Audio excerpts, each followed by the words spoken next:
Bonjour, est-ce que vous nous entendez?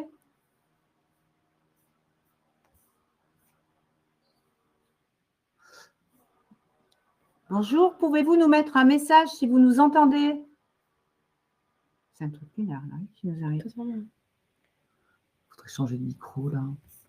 Mais ça marchait il y a 2 secondes, donc j'ai peur de... C'est à cause de l'administrateur en fait. L'administrateur, lui, ça marche. Oui, et le support là, le gars qui vient d'intervenir, ça nous a fait pareil en fait avant-hier, on s'est fait berner par ça parce que on a entendu la personne qui a tout vérifié et normalement ça Oui, très bien, oui, ils disent tous oui. Ok, super. Bonjour, vous nous entendez? Dis-lui qu'elle peut revenir sur son ordi si elle veut, on entend comme elle veut. Super, merci beaucoup. Nous allons pouvoir démarrer.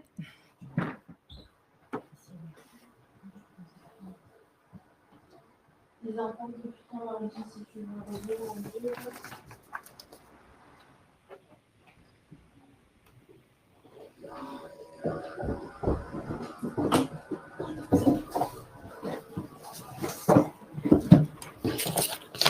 faut juste que tu actives la caméra. Bonjour à tous. Merci beaucoup pour votre patience. Comme très souvent, tout marchait quelques minutes avant et puis au dernier moment, on a des problèmes de son. Voilà, donc bienvenue dans ce webinaire sur la découverte des métiers Là, verts ici, et on a bien verdissants. démarré. Parce que tu Vous vois, me voyez aussi? Oui, merci, parfait. Alors qu'on n'avait pas lancé. Ouais, mais il y avait encore le live. Voilà, c'est ça, c'était la box jaune. Voilà, Sophie, on t'entend? Tu m'as coupé, là, tu m'as pas coupé. Et je démarre. Merci. Alors, au niveau des règles et des consignes, donc vous aurez la possibilité de poser vos questions via le chat. Alors, vous êtes nombreux, en tout cas, vous étiez nombreux à être inscrits, plus de 700 personnes. Donc, évidemment, ma collègue Sophie recensera les questions. Mais merci, d'une part, bien sûr, de rester bienveillant dans les questions et puis, d'autre part, de vous limiter à des questions d'ordre général puisque l'objectif de ce webinaire, c'est de donner une vision d'ensemble, un premier niveau d'information sur les métiers verts et les métiers verdissants. Et bien sûr, par la suite, n'hésitez pas à reprendre rendez-vous avec un opérateur CEP pour plus d'informations. Voilà. Alors, ce webinaire s'inscrit dans le cadre des semaines de l'évolution professionnelle. Hein, bon, vous êtes au courant puisque vous êtes inscrits, qui se dérouleront jusqu'au 17 octobre. Donc, n'hésitez pas à regarder les 75 webinaires que nous pouvons proposer. Il y a peut-être encore des places pour la suite. Alors, moi, je m'appelle Marie Melfati. Je suis consultante en développement professionnel au Centre APEC de Marseille.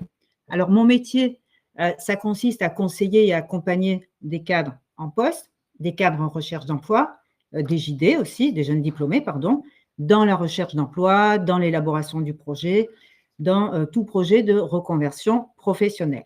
Voilà. Ma collègue Sophie va s'occuper de faire remonter quelques questions en fin de présentation. Sophie, tu m'entends?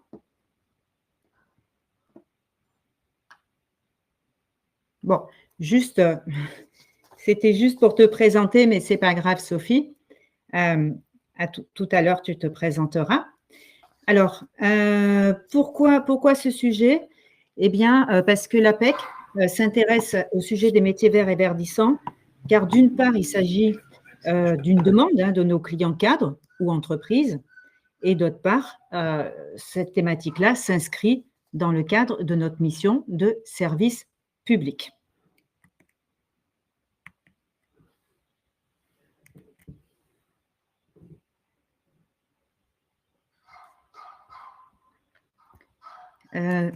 J'essaie juste de faire défiler. Vous voyez toujours le même écran?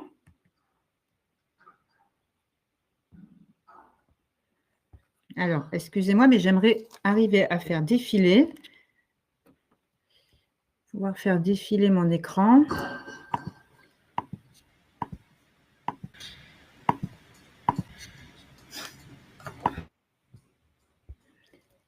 Apparemment, on a un temps de latence.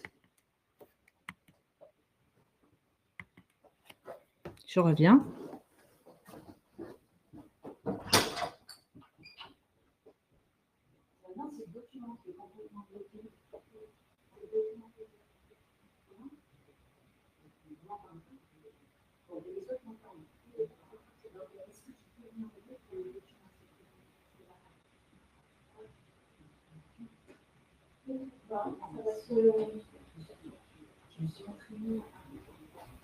Les accélérés, ça arrive, c'est pas.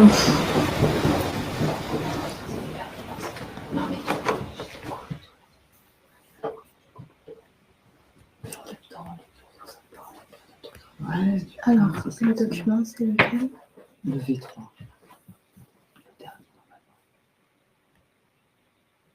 V3, le dernier là. Voilà.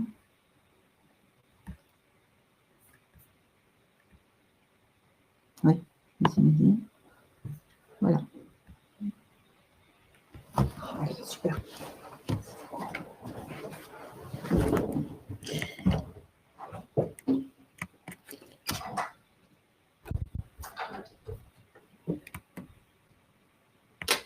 Alors, merci pour votre patience. Voilà. Donc, je vous disais, voilà, nous nous étions présentés, moi, Marie Malfatti, Sophie Darbe. Je vous parlais donc du programme de ce webinaire. Donc, bien sûr, partout en France, la transition écologique est engagée. Il y a une prise de conscience collective. Cette transition écologique fait naître de nouveaux besoins en compétences cadres. Alors, aujourd'hui, je vais vous parler des métiers cadres en tant qu'APEC, mais bien sûr, on peut aussi élargir à d'autres métiers s'il y a des questions. On constate de nombreux investissements dans le domaine du développement durable et on parlera également du verdissement des métiers et l'objet de ce webinaire sera aussi de vous aider à faire la distinction entre les métiers verts et les métiers verdissants. Voilà. Alors, comme vous le savez, bien sûr, la transition écologique est un enjeu majeur. Il s'agit, selon la définition du ministère de la Transition écologique et de la cohésion du territoire, d'une évolution vers un nouveau modèle économique et social, un modèle de développement durable qui renouvelle nos façons de consommer, de produire, de travailler, de vivre ensemble pour répondre aux grands enjeux environnementaux, ceux du changement climatique, de la rareté des ressources. Voilà. Alors, on souligne le terme modèle économique et social dans cette définition. En effet, la transition ne peut se faire qu'à travers des trois aspects qui sont l'environnement, le social, par exemple l'égalité des chances, les conditions de travail, la gouvernance, par exemple l'éthique des affaires, la composition des organes de gouvernance, par exemple. Voilà. Donc, toute cette évolution a bien sûr un impact sur l'emploi et les métiers cadres.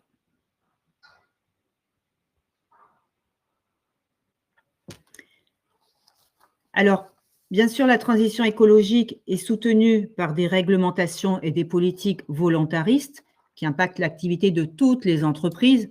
Alors, on ne va pas s'étendre dessus, ce n'est pas forcément l'objet non plus, mais pour comprendre aussi les nouveaux besoins en compétences, c'est intéressant voilà, de souligner notamment 4 principales réglementations. Donc, la loi Climat et Résilience de 2021, qui ancre l'écologie dans notre société. La loi anti-gaspillage pour une économie circulaire, dite la loi AGEC, avec les 5 grands axes. La stratégie nationale du bas carbone de 2015, donc la feuille de route de la France pour lutter contre le changement climatique, et bien sûr la RSE, qui est la politique volontariste des entreprises.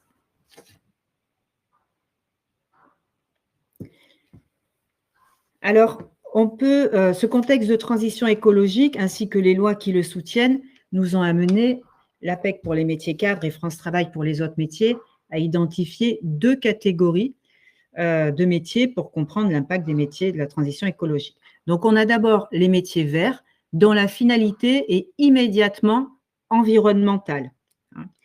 On classe, nous, à l'APEC, dans notre étude APEC dont je vous parlerai tout à l'heure, on identifie 17 métiers cadres avec, bien sûr, plein d'intitulés possibles au niveau des fonctions, notamment quand on recherche dans les offres, et 3 principales familles de métiers qui sont les métiers de l'énergie, les métiers de l'aménagement du territoire, du cadre de vie, de la préservation de la biodiversité, et les métiers de l'analyse, de la gestion, de la préservation des risques environnementaux.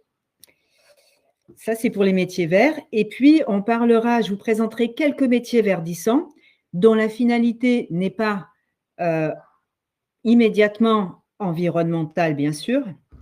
Et là, bien sûr, on va parler de tout secteur, toute fonction. Nous sommes tous concernés par le verdissement de nos métiers. Alors, les 3 prochains slides vont vous présenter le contexte des métiers verts cadres. Donc, comme je le disais tout à l'heure, vous pouvez également trouver de l'info sur les autres métiers verts, par exemple sur le site de France Travail, avec mots-clés métiers verts et France Travail. Alors, en tant qu'observatoire de l'emploi cadre, le service études de l'APEC a identifié une augmentation des offres d'emploi ayant un impact direct sur l'environnement. Comme vous pouvez le constater dans le slide, on a eu plus de 56% d'offres dans les métiers verts entre 2019 et 2023.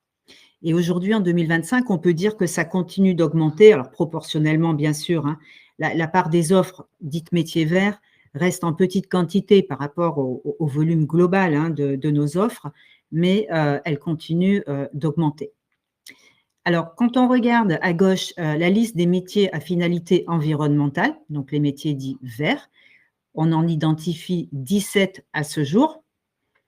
Par exemple, dans les métiers de l'énergie, on peut citer ingénieur en efficacité énergétique, ingénieur en énergie renouvelable, chargé d'affaires en environnement et énergie. On peut lister aussi ingénieur d'études en réseau d'énergie dans cette catégorie. Alors, dans la catégorie métiers de l'environnement, par exemple, on trouve expert en environnement, chef de projet en aménagement du territoire, géologue, géomaticien, mais aussi urbaniste, hydraulicien, par exemple. Dans les métiers de la prévention et de la gestion des risques environnementaux, on va trouver des intitulés comme responsable RSE, responsable HSE, ingénieur QHSE, HSE, chef de projet en site et sols pollués, ingénieur en biotechnologie, ingénieur études environnement. Voilà. Et puis, bien sûr, plein d'autres déclinaisons d'intitulés d'offres autour de ces métiers.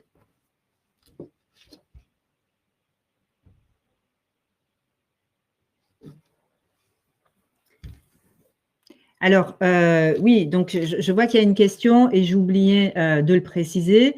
Donc, les données du slide précédent sont issues de notre étude sur les métiers verts et les métiers verdissants que vous pouvez trouver dans un site alors qui n'est pas toujours forcément connu. Donc, je vous invite à aller le découvrir. C'est corporate.apec.fr.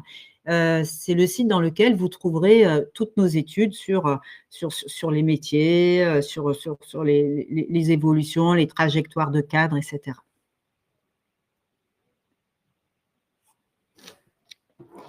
Alors, comme pour toutes les offres, hein, de façon générale, bien sûr, les offres concernant les métiers verts se répartissent différemment selon les métiers et selon les régions. Donc, au niveau géographique, on retrouve un peu la même configuration hein, que celle de la globalité de nos offres, c'est-à-dire avec Paris et Île-de-France qui représentent le plus gros bassin d'emploi et avec la région Auvergne-Rhône-Alpes qui représente une bonne dynamique économique également. Alors, en termes de métiers sur la gauche, donc ceux qui embauchent le plus sont ceux de la grande famille de l'analyse et de la gestion des risques environnementaux. Alors, par exemple, j'ai regardé hier sur apec.fr, donc on trouvait dans cette rubrique-là 11 921 offres dans le domaine pour un total de 119 192 offres affichées en ligne sur apec.fr.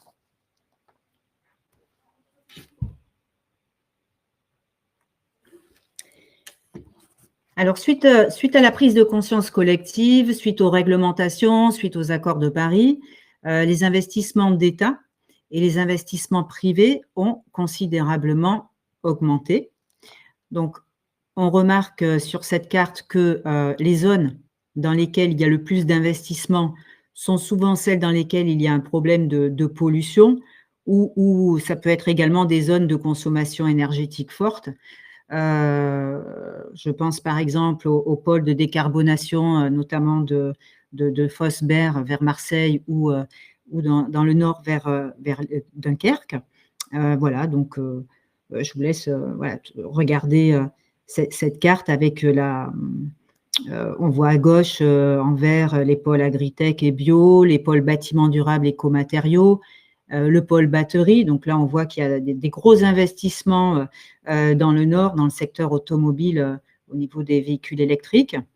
On voit également voilà, pas mal de gros pôles dans les énergies renouvelables, ainsi que dans le recyclage des déchets. Alors bien sûr, cette carte, elle va être amenée à bouger, elle bouge assez vite d'année en année. On est quand même passé en 2019 de 3,3 milliards d'euros d'investissement à 24,5 milliards d'euros en 2023.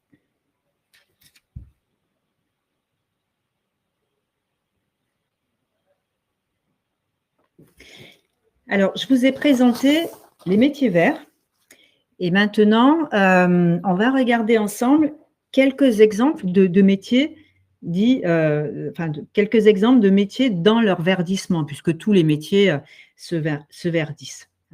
Donc, l'objectif de la présentation qui va suivre, c'est aussi d'amener chacun à réfléchir sur comment s'impliquer dans la réflexion à l'échelle de son métier et de sa fonction. Donc, on a à la base des signes du verdissement. Donc, c'est des volontés individuelles de changer les choses.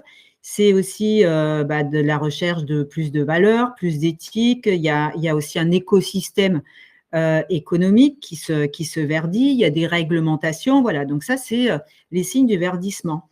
Et puis, au niveau du travail, ça se traduit par ça va générer des missions et des compétences nouvelles en lien avec le verdissement. Par exemple, le reporting, la mesure de l'empreinte écologique, les mobilités durables, etc. Et puis, dernier point, au niveau du marché de l'emploi, il y a de nouvelles compétences qui doivent émerger et qui sont recherchées par les recruteurs. Les RH en interne, les recruteurs en externe vont rechercher des compétences techniques ou des savoir-être spécifiques, donc des soft skills générés aussi par le changement en lien avec la transition écologique.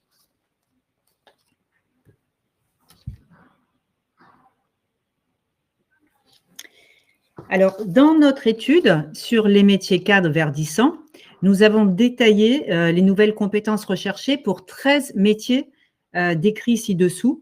Alors, bien sûr, tous les autres métiers cadres ou non cadres sont aussi amenés à évoluer pour accompagner la transition écologique. Alors, dans les diapos suivantes, je ferai le zoom sur 6 métiers. Alors, j'ai oublié de surligner en vert la communication, culture, création. Je ferai également un zoom. Voilà, j'ai identifié 6 métiers parmi la liste de 13 pour que ça ne soit pas trop fastidieux dans ce format de webinaire de tous les décrire. Et bien sûr, je vous invite à regarder la suite dans notre étude sur le site APEC Corporate. Voilà, donc les 13 métiers identifiés dans notre étude sont les ressources humaines et la formation, bien sûr le commerce, le commercial, la vente, la communication, la culture, la création, l'ingénierie chimique, l'ingénierie électronique, l'ingénierie automobile, l'informatique, les travaux, le transport urbain, la logistique, la production industrielle, les process, méthodes, industrialisation et les achats.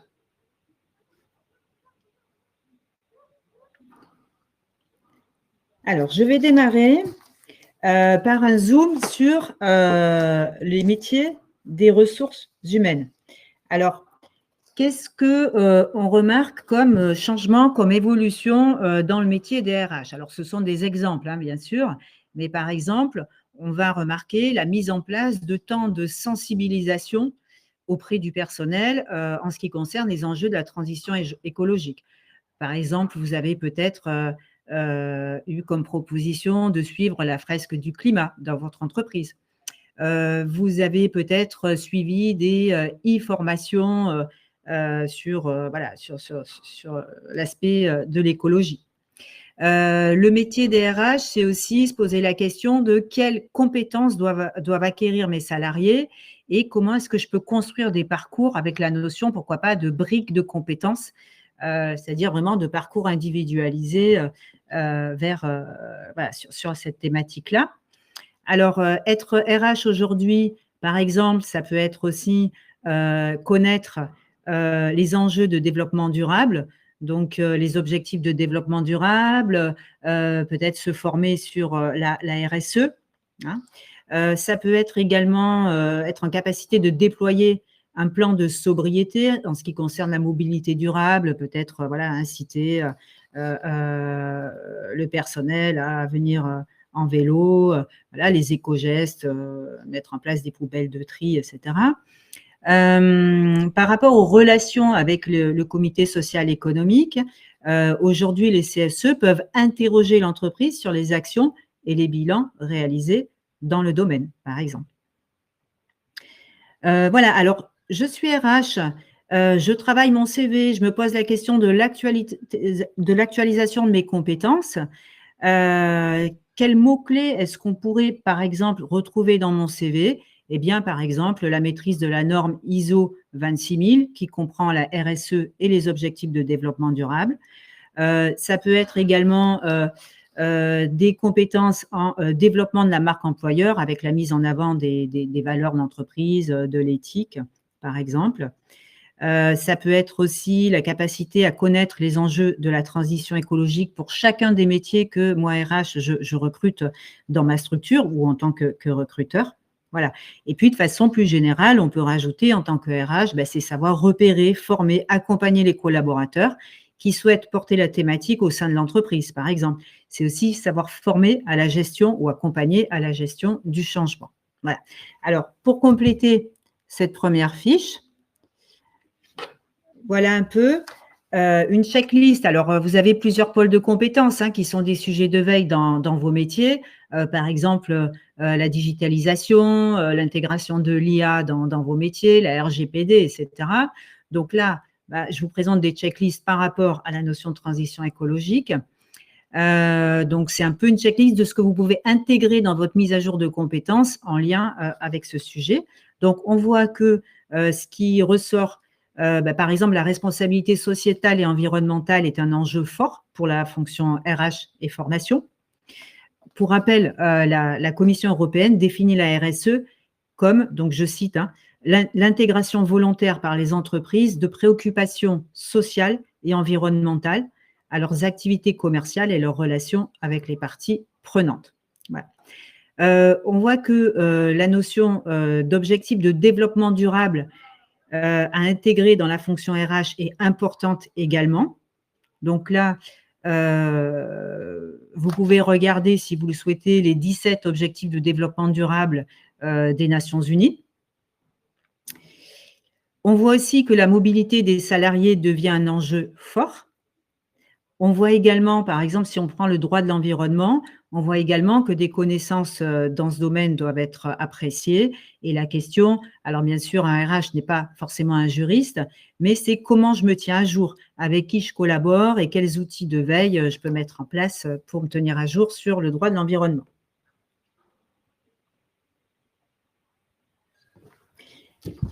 Je zoome sur un autre métier, le métier des achats. Alors, les achats, c'est une fonction qui a un fort impact dans la transition écologique, car l'acheteur qui va verdir ses achats va aussi faire bouger forcément tout son écosystème, puisqu'il fera bouger également les lignes de ses fournisseurs. Voilà, donc la fonction achat est une fonction centrale dans la transition écologique.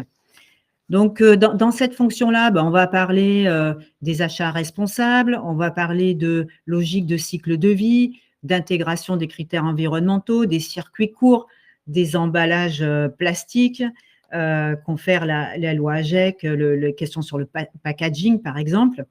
On va aussi intégrer des critères environnementaux au même titre que les critères budgétaires ou les critères de délai ou de qualité. Alors, un acheteur, ce qu'on peut trouver dans son CV qui serait mis à jour, ça serait par exemple la maîtrise de certaines normes. Alors, bien sûr, ça c'est incontournable dans les fonctions achats ou certains standards RSE. Ça peut être les mots-clés tels que analyse des écosystèmes fournisseurs, durabilité des produits, risque des achats responsables au regard de changements dans les délais, l'acheminement de volume, etc. Alors, si on regarde au niveau de la on va dire, de la checklist, hein, de la mise à jour des compétences dans la fonction achat, on regarde qu'en 1, la RSE ressort. La prise en compte des critères RSE devient très importante pour les entreprises. On peut par exemple se poser la question, quand j'achète dans un autre pays, quels sont les critères sociaux de fabrication? Voilà. On voit également que la notion d'achat durable est importante, c'est-à-dire est-ce que le produit que j'achète va être recyclable? Est-ce qu'on va être sur des circuits courts? Quel mode d'acheminement, etc. Le recyclage, par exemple, est-ce que moi, c'est mon métier d'acheteur ou est-ce que je collabore en interne? Est-ce que je mets en place des partenariats? Est-ce que c'est un critère vis-à-vis de mes fabricants? Voilà. On voit également que la connaissance des normes environnementales est importante. Alors, les normes, c'est un petit rond jaune parce que c'est la base dans un métier d'achat. Mais la question, c'est comment est-ce que je mets en place, toujours pareil, hein, des méthodes de veille sur les dernières normes.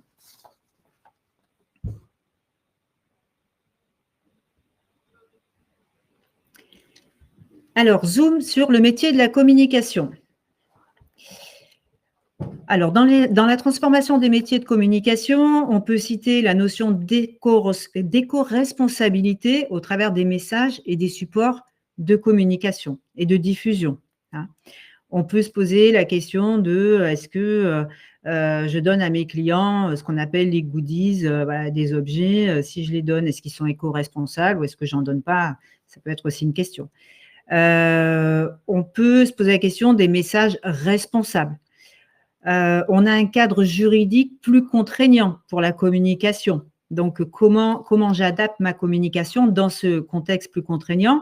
Donc là, ça renvoie encore à la loi AGEC, à la loi anti-gaspillage pour une économie circulaire. Alors, je peux vous donner quelques exemples. Donc, la loi AGEC, c'est 4 points, c'est moins de déchets. Donc, par exemple, ne plus délivrer systématiquement les tickets de caisse dans les supermarchés, proposer de la vaisselle réutilisable dans les fast-foods. Ça peut être, le deuxième point, c'est donner une meilleure info auprès des consommateurs sur la traçabilité des produits. Troisième point, c'est moins de gaspillage. Par exemple, les supermarchés qui doivent donner leurs invendus. Et quatrième point, ce sont des produits qui se réparent mieux et l'obligation de communiquer sur l'indice de durabilité sur les étiquettes. Voilà, donc voilà un peu des exemples de questions que l'on peut se poser quand on est dans la communication ou le marketing. Alors, le marketing, on l'a plutôt mis dans la rubrique commerciale, mais voilà, il peut y avoir des similitudes. Alors, dans le CV d'un professionnel de la communication, on retrouvera par exemple les mots-clés de la RSE, la capacité à travailler avec, par exemple, les personnes du marketing, se mettre d'accord sur, on communique bien, mais derrière, est-ce que le produit suit ce sur quoi je communique? Et puis, si je suis dans la com en agence, peut-être que je vais essayer d'être plus convaincant auprès de mes clients entreprises afin de les inciter à trouver des options plus durables de communication. Alors, le zoom sur les points centraux dans la fonction communication. Donc, on voit que la RSE fait partie intégrante de la fonction communication. Donc, toujours pareil, je suis dans la communication. Je vais me poser la question de quel impact social, sociétal, environnemental des produits ou des services que je peux proposer. Voilà. On remarque également un aspect important au niveau de la connaissance des objectifs de développement durable, ou en tout cas intégrer sa communication dedans. Donc, pareil, hein, en quoi ma communication interne ou externe, à mon niveau perso, professionnel, d'entreprise, en quoi est-ce que je peux contribuer aux objectifs de développement durable.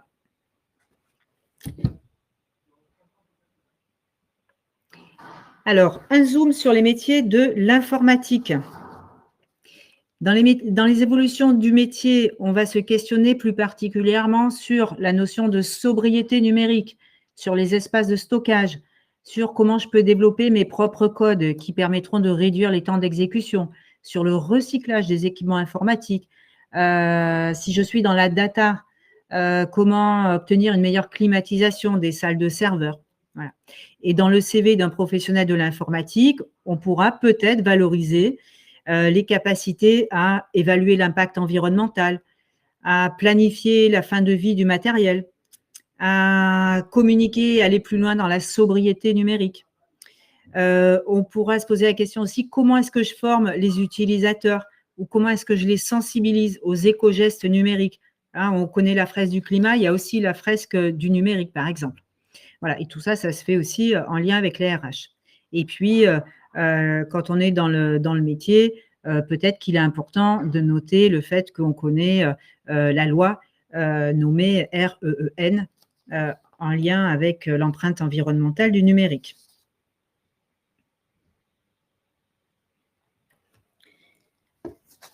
Alors, dans notre checklist des compétences recherchées pour les métiers de l'informatique, on retrouve notamment l'analyse du cycle de vie du matériel informatique, qui a apparemment une préoccupation actuelle importante des entreprises. Voilà. On retrouve également la mise en place de solutions intelligentes, les études d'impact environnemental, le respect de l'environnement, la performance énergétique. Voilà, je ne vais pas tous les citer.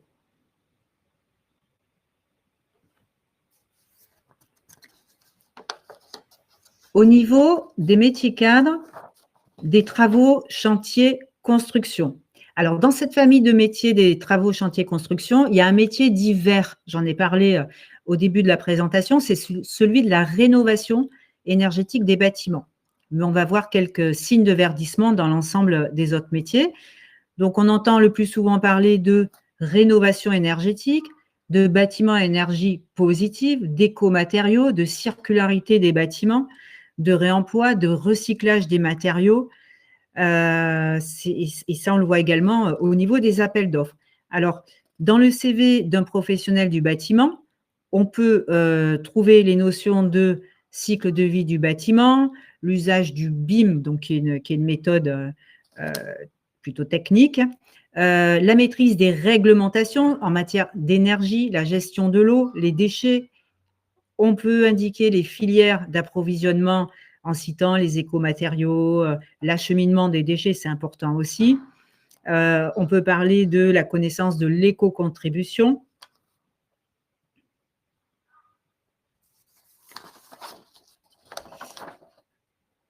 Dans cette liste de la demande en compétences verdissantes dans le secteur de la construction, on identifie par exemple la gestion des eaux, le désamiantage, la dépollution, les énergies renouvelables, les ENR, les normes environnementales. Donc, comment est-ce que j'actualise ma connaissance des normes, comment je me forme pour mettre à jour cette connaissance des normes, par exemple.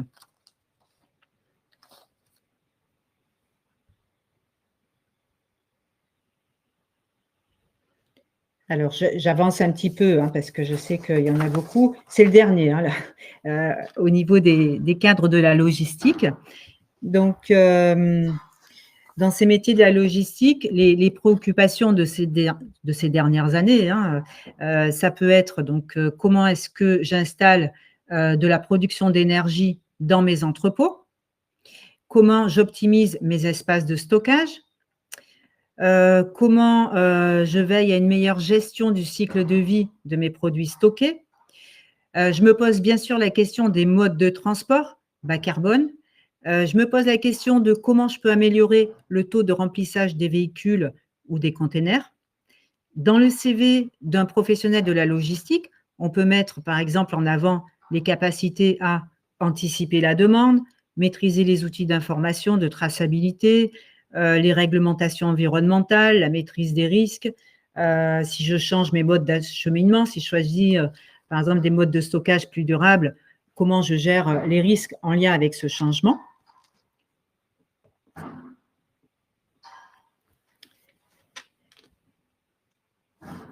Au niveau des points de verdissement les plus stratégiques, donc on retrouve encore un peu les mêmes, hein, on retrouve la RSE, les achats durables, le recyclage, le développement durable. On se questionne bien sûr sur la place que prenne le transport, comment je rationalise mes trajets, on se questionne également sur le packaging de ce que je peux transporter. Alors, en résumé de la présentation de ces métiers verdissants. Alors bon, je rappelle que j'ai fait un zoom sur les métiers 4 puisque cette présentation se fait à partir de notre étude, mais bien sûr, le verdissement se retrouve à tout niveau, je le répète, et vous le savez, nous sommes tous concernés par le verdissement de nos métiers. Alors, ce qu'on peut retenir, c'est que tous ces mots-clés que je vous ai présentés, comme par exemple les achats durables, la RSE, les objectifs de développement durable, la mobilité durable, l'éco-conception, la gestion des déchets, l'accompagnement à la transformation, ces mots-clés-là, nous, ce qu'on voit, c'est qu'ils sont de plus en plus présents dans les offres d'emploi, car les entreprises recherchent des compétences et des savoir-faire et des savoir-être. Vous pouvez trouver aussi en mots-clés, faire des recherches sur les green skills, ça pourra vous aider. Donc, tous les recruteurs vont rechercher, enfin, vont intégrer dans leurs offres ces mots-clés-là parce qu'ils ont des besoins actuels, mais aussi des besoins en anticipation de l'évolution des métiers pour accompagner la transition écologique. Voilà. Ce qu'on retient également, c'est que tous les métiers sont concernés et qu'il peut être intéressant pour chacun de poser la question du verdissement de ses compétences. Alors, une fois qu'on a posé ça, la question qui va suivre, c'est comment, c'est très bien tout ça, mais comment est-ce que je peux développer ou maintenir mes compétences, voire même avoir une vision sur les métiers à venir. Alors, c'est un vaste sujet que je ne vais pas développer ici, mais bien sûr, l'idée, c'est de vous inciter à prendre contact avec l'un des opérateurs du CEP, parce que nous, c'est l'APEC, mais il y a d'autres opérateurs selon votre situation, je vais vous en parler, pour justement que l'on puisse mettre en place un parcours de formation ou de reconversion ensemble. Alors, un dernier slide sur le sujet, justement par rapport à la formation. Donc, l'APEC, si vous venez à l'APEC, si vous avez un profil cadre, donc quand on vous reçoit, on peut regarder avec vous un outil que l'on a développé qui s'appelle le GPS des formations vertes. Donc, c'est un outil interne, mais c'est un outil qui répertorie l'ensemble des formations en lien avec les métiers verts. Donc là, je parle des métiers verts qui sont proposés par l'enseignement supérieur. Voilà, comme le décrit le tableau ci-dessus. Donc, le tableau, c'est le tableau de l'offre de formation verte. Ce n'est pas un tableau qui reprend les débouchés, par exemple, dans les métiers verts. On parle bien d'une offre de formation. Donc, on voit qu'il y a une offre importante dans les formations de type management et gestion des risques, ainsi que dans l'aménagement du territoire. Mais attention, l'offre de formation, elle n'est pas systématiquement adaptée au marché, puisqu'il y a un cycle toujours entre les besoins identifiés, ensuite l'ingénierie de formation, il y a des besoins, il y a un marché en tension, et moi, organisme de formation, je monte un master, une formation certifiante diplômante, et puis ensuite, il y a un décalage entre les promotions des diplômés qui vont sortir et le marché de l'emploi qui peut-être entre-temps a changé ou a trouvé d'autres solutions. Donc là, bien sûr, les acteurs du CEP sont là aussi pour vous informer sur le marché. Voilà. Alors, ce tableau présente les formations vers les métiers verts, mais vous êtes sûrement nombreux à vous poser la question de comment je maintiens mes compétences. Par exemple, je suis RH et puis je veux verdir mon métier, mieux connaître la RSE pour pouvoir agir dans le domaine. Et comment je me forme là-dessus? Alors, je ne vais peut-être pas forcément partir sur un master, c'est possible, il y en a, mais je vais plutôt réfléchir à d'autres solutions, peut-être plus courtes ou différentes en tout cas. Alors, ça peut aller des formations en ligne, par exemple les MOOC, les formations gratuites que vous pouvez trouver en ligne. Ça peut être aussi, j'utilise mon CPF. Ça peut être des diplômes universitaires proposés par les universités, des DU. Ça peut être, si vous êtes en poste, vous pouvez, pourquoi pas, échanger de ces besoins avec votre employeur et puis voir si l'OPCO auquel cotise votre employeur peut aider votre employeur à vous financer une formation.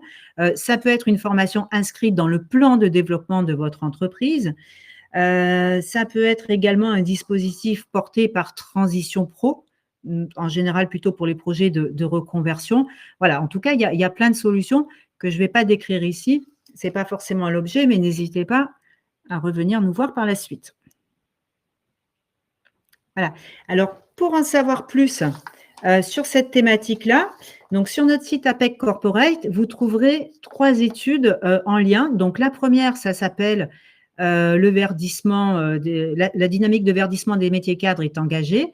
Donc, c'est dans cette étude que vous retrouverez la liste des 17 métiers verts ainsi que la liste des métiers verdissants très détaillée avec également le lien direct vers les offres d'emploi qui correspondent sur apec.fr. Vous trouverez notre deuxième étude, c'est le baromètre que l'on présente chaque année. Donc, pour l'instant, le baromètre 2024 qui concerne l'augmentation des offres dans la transition écologique. Et puis, si vous voulez aller plus loin, si vous envisagez une reconversion, par exemple, vous pouvez lire notre étude sur les parcours réussis des cadres du privé qui ont réalisé une transition vers les métiers plus écologiques. Donc là, vous trouverez des témoignages de transition réussie. Alors, avant de passer aux questions, s'il y en a, juste pour terminer, quelques mots sur qu'est-ce que c'est que le conseil en évolution professionnelle. Donc, le conseil en évolution professionnelle, c'est un service public destiné à tous les salariés et les indépendants pour faire le point sur votre situation professionnelle. Voilà. Donc, c'est gratuit, c'est confidentiel, c'est neutre, c'est de proximité. En général, vous trouverez toujours une structure pas trop loin de chez vous et c'est individualisé, bien sûr. Alors, pour qui? Si vous êtes salarié ou indépendant, vous pouvez contacter Avenir Actif. Si vous êtes cadre, vous pouvez contacter l'APEC ou jeune diplômé. Si vous êtes demandeur d'emploi, vous pouvez contacter France Travail. Si vous avez moins de 26 ans, vous pouvez contacter une mission locale. Et si vous êtes en situation de handicap, vous pouvez contacter Cap Emploi.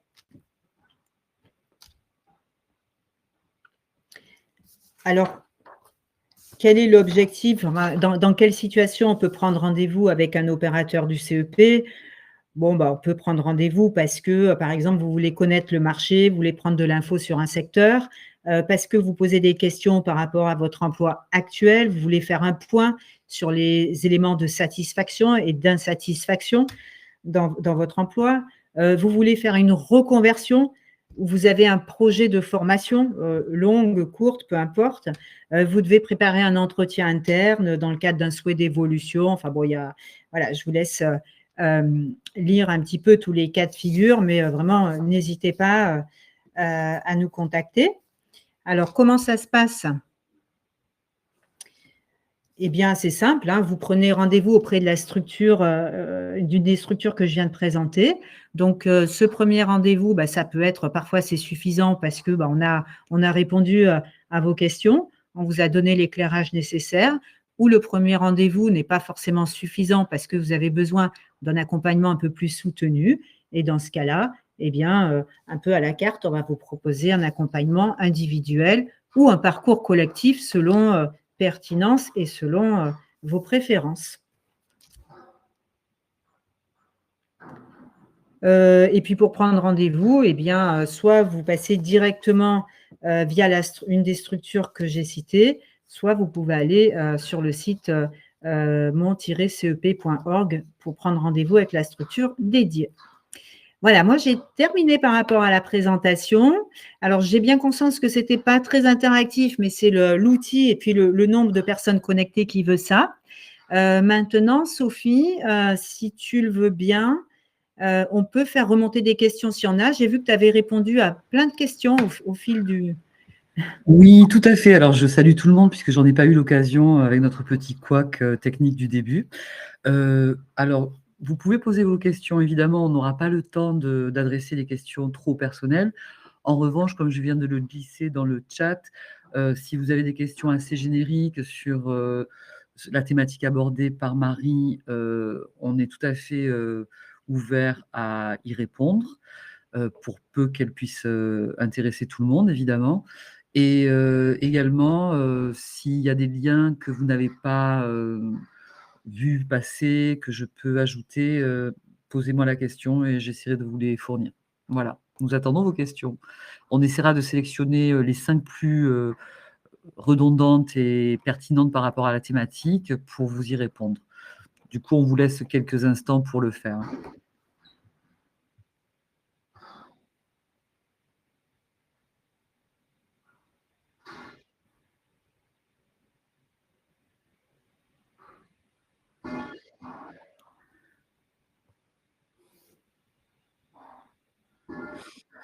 Alors Marie, juste je te pose une question qui est un peu plus pratique.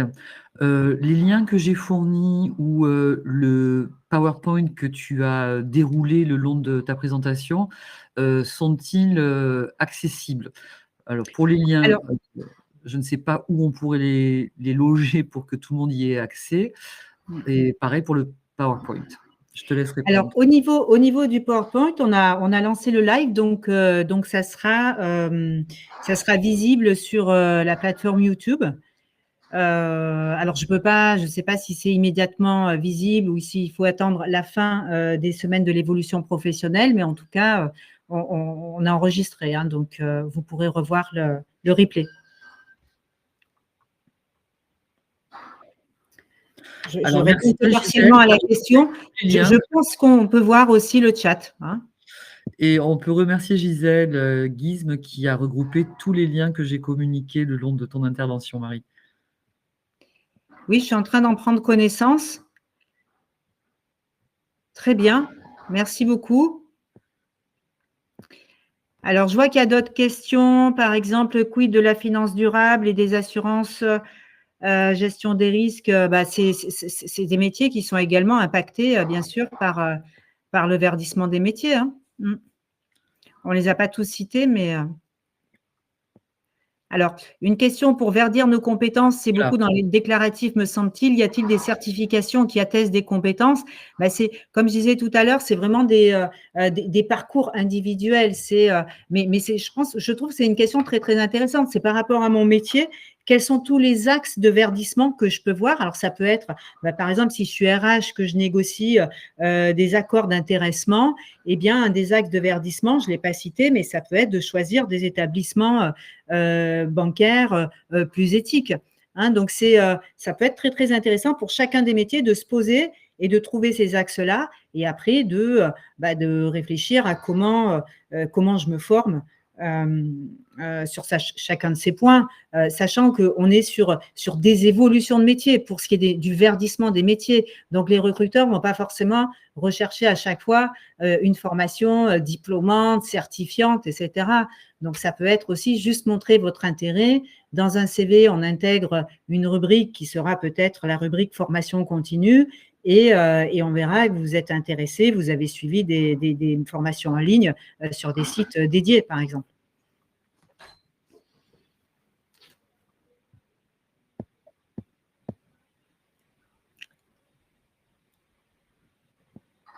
Il y a également la question de Brigitte sur jusqu'à quel âge ou dans quel délai avant la retraite un senior peut-il espérer avoir accès à un processus de formation vers le vert ou le verdissant. Là aussi, je pense que c'est une question à aborder, tu le confirmeras Marie, mais avec un consultant APEC parce que… Oui, c'est sûr, ça dépend. Est-ce que vous êtes en poste? Est-ce que vous êtes en recherche d'emploi? En fait, ça dépend quel type de formation et qui finance. Si vous êtes en poste, vous pouvez faire financer dans le cadre du plan de développement des compétences. Vous pouvez, s'il y a un projet de reconversion, un gros projet de reconversion, on peut voir auprès de Transition Pro pour le dispositif projet de transition professionnelle, dit PTP, qui vous permet d'accéder à une formation jusqu'à 1 an tout en ayant le maintien du salaire. Mais bon, c'est vraiment dans quelques cas très précis parce que cette attribution, elle se fait selon des critères. Après, pour moi, l'âge n'est pas forcément un critère qui est pris en compte, donc pourquoi pas. Vous pouvez utiliser, vous êtes en poste, vous pouvez utiliser bien sûr votre CPF. Sachant que le CPF, quand on part à la retraite, après, on ne peut plus l'utiliser. Donc, il vaut mieux l'utiliser avant le départ à la retraite. Bon, il y a sûrement d'autres dispositifs. Il y a le plan de développement de compétences, je l'ai cité. Il y a la possibilité de faire une VAE, bien sûr, si vous avez déjà le sentiment d'avoir verdi votre métier et d'avoir évolué depuis ces 10 dernières années dans une fonction RSE et que vous n'avez pas de diplôme en lien avec la RSE, pourquoi pas voir la possibilité d'une VAE. Et puis, quand vous êtes demandeur d'emploi, les financeurs, ça peut être France Travail, ça peut être la région, ça peut être votre CPF. Dans certains cas, il peut y avoir un abondement CPF. On voit de plus en plus de formations sur le principe de l'alternance, quel que soit l'âge de la personne aussi. Ça vous permet d'acquérir de l'expérience. Donc voilà, il y a tellement de choses que c'est difficile d'y répondre de façon générale.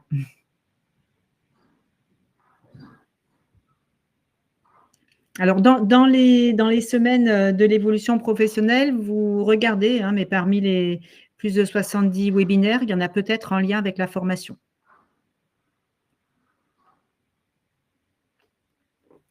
Voilà, Sophie, est-ce que tu voyais d'autres questions ? Non, on les a pris vraiment au fil de l'eau, là, au fil de la discussion de chat. Avez-vous d'autres questions avant qu'on clôture, toutes les deux ? Puisque je vois tout le monde se remercier, donc ça sent un petit peu la fin. Alors voilà, une question de Sarah. Est-ce qu'il existe des organismes de CEP plus spécialisés dans ces métiers verts ou verdissants ? Moi, je ne vois pas. Nous, on a travaillé, on a été formés sur le verdissement du CEP, le CEP vert. En 2026, on va mettre en place un atelier en collectif et en présentiel pour nos clients cadres et entreprises, si elles le souhaitent. Voilà, ça sera une demi-journée d'échange autour de cette thématique. Mais on reste des généralistes pour la connaissance de l'ensemble des problématiques du travail.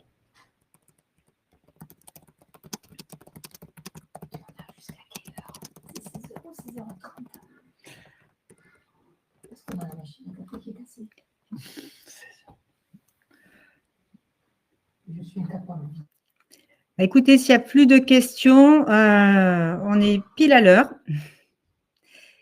Merci pour votre participation et bon week-end verdissant. Merci Olivier. Oui, merci à tous pour vos retours sur les liens et ma modeste contribution. Merci Sophie aussi. Merci Marie. Au revoir à tous. Au revoir.